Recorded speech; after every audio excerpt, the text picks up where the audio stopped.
I hate Inktober. There you go. I said it.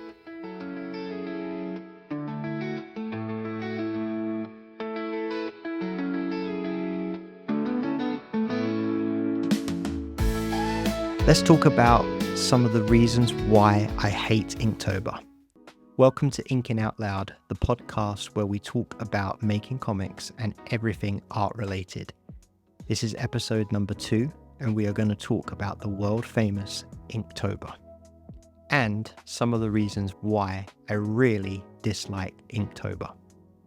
First of all, I wanted to say that I have participated in Inktober in the past. In fact, if you look back on this YouTube channel, you will see me participating in Inktober just last year. I didn't do Inktober properly, but that's one of the things I want to talk about, is doing Inktober properly. Now you can't see me, but while I was saying doing Inktober properly, I was doing air quotes, but we'll get there in a second. But I just wanted to tell you about my history with Inktober. I have tried Inktober in the past. I've not completed it. I've done some of the prompts. In the past, I've tried Inktober. I've completed Inktober. I've not completed Inktober. I've done Inktober quote unquote properly. I've done Inktober quote unquote not properly.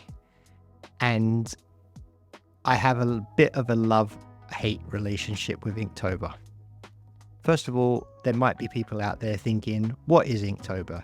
If you don't know what Inktober is, you should do by now, because it is all over social media. It was started by a guy called Jake Parker, and basically he created this challenge to help himself get better at inking. And that's exactly what it was. It was a challenge that he set for himself, a challenge to create 31 pieces of art in the month of October. That's exactly what he did. He shared his work online and it got pretty popular. It got some traction. And now he's been doing this for years, and it is a world famous challenge. You might think that this all sounds hunky-dory and lovely, and you would be right. It does sound nice. It's a good challenge for artists to get better at something that they feel like they need to get better at. And for many years and many attempts, this was the whole reason why I took part in Inktober, because I wanted to get better at making art. Let's get into some of the negative things. One of the reasons why I hate Inktober, that there is so much pressure around participating in Inktober.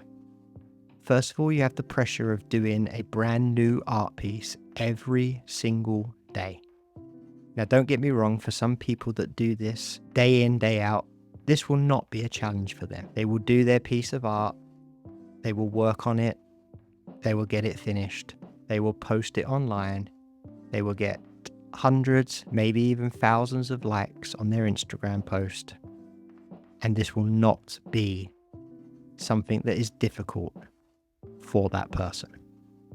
But for an average person that is just trying to get better, this can be a very daunting task, especially if you haven't done Inktober before. Yes, it is definitely a good thing to draw every single day. You may start off with the first few days thinking it's all going to be fun and dandy. But then once you get maybe a week or two in, things might get a little bit challenging. You might want to give up. You might not want to do it anymore. This is definitely what has happened to me in the past. Especially the first few times. I got maybe 10 days into this. Got to the point where I was like, you know what? I can't keep this up. I'm busy. I've got a day job. I haven't got time for this.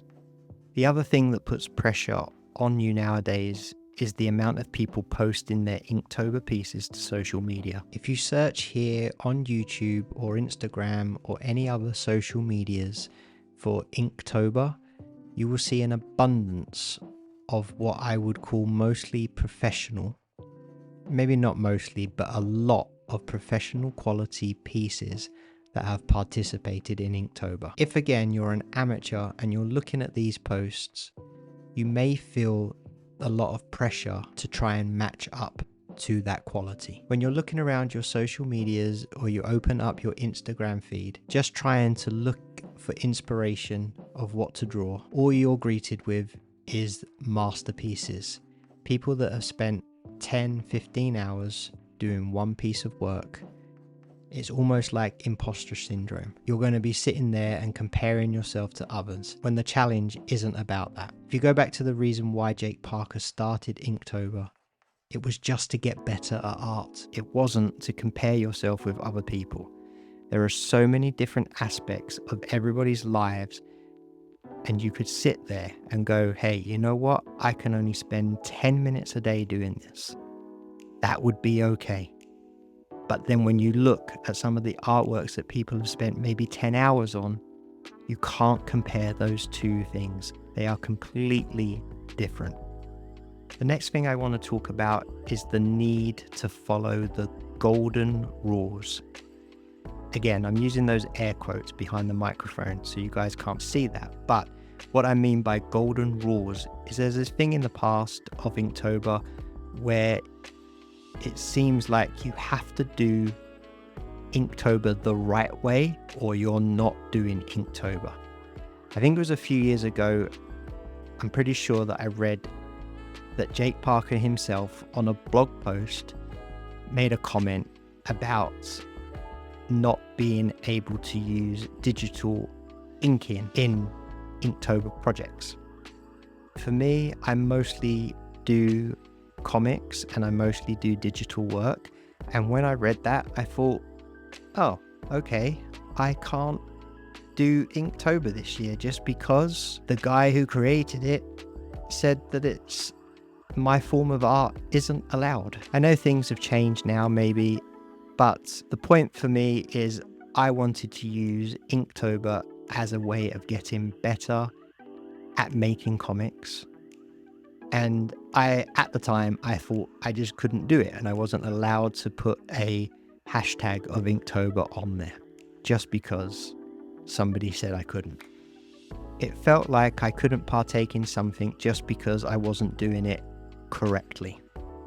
Another reason why I'm not a bigger fan of Inktober, I want to talk about prompts. Now, every year there's a whole new list of prompts that Inktober pushes out. I think they do it about a month before Inktober starts. And for me, these prompts can be a little restrictive.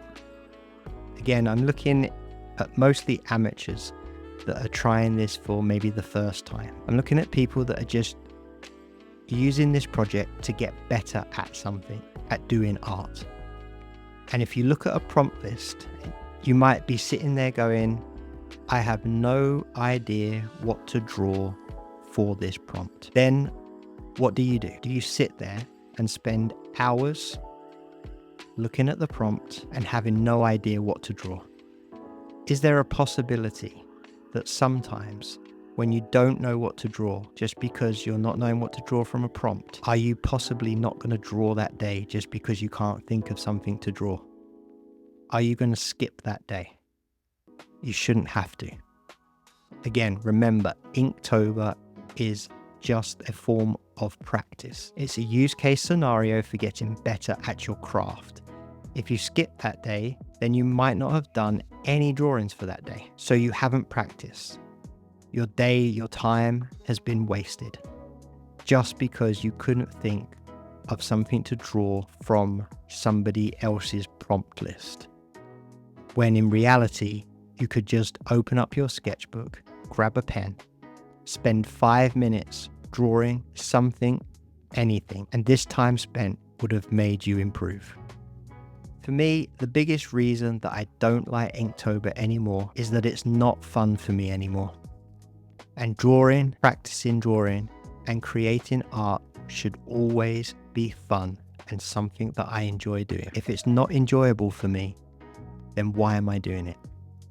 You shouldn't want to do Inktober just for the reason of putting a hashtag in your Instagram post or using the words Inktober in your YouTube videos. Yes, there is a small chance that it is going to get seen by people that haven't seen your work before, and that's great. Don't get me wrong.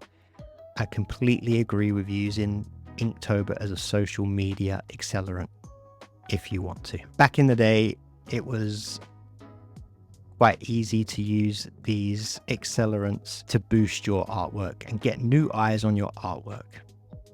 Now I think you've got the problem that is oversaturated with big time artists, YouTubers, influencers that have all the big numbers using those hashtags. So when you search for Inktober on those social medias, you're more than likely to see a professional piece of work that somebody has spent 10, 15 hours on, rather than a person that can only spend 10 minutes, but that person might just be the person that Inktober should be for, the person that wants to get better at doing art. So there we go, guys. That's my little bit of a rant on Inktober and why I don't like it anymore. The biggest thing for me and the biggest takeaway from this conversation is maybe just make your own challenge.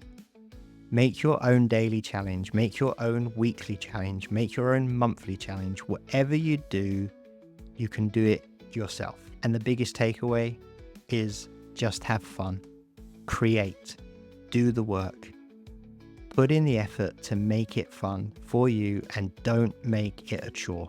If it's a chore, you're less likely to do something. If it's easy, if it's fun, you're going to want to do more and more of it. And at the end of the day, just remember, Inktober was started as one guy's challenge to himself to get better at a skill and practice that skill. If all of the Inktober stuff is getting in the way of you drawing or practicing, then it is hindering your growth as an artist, and that cannot be good. The best thing that you can do to get better at drawing is to just draw.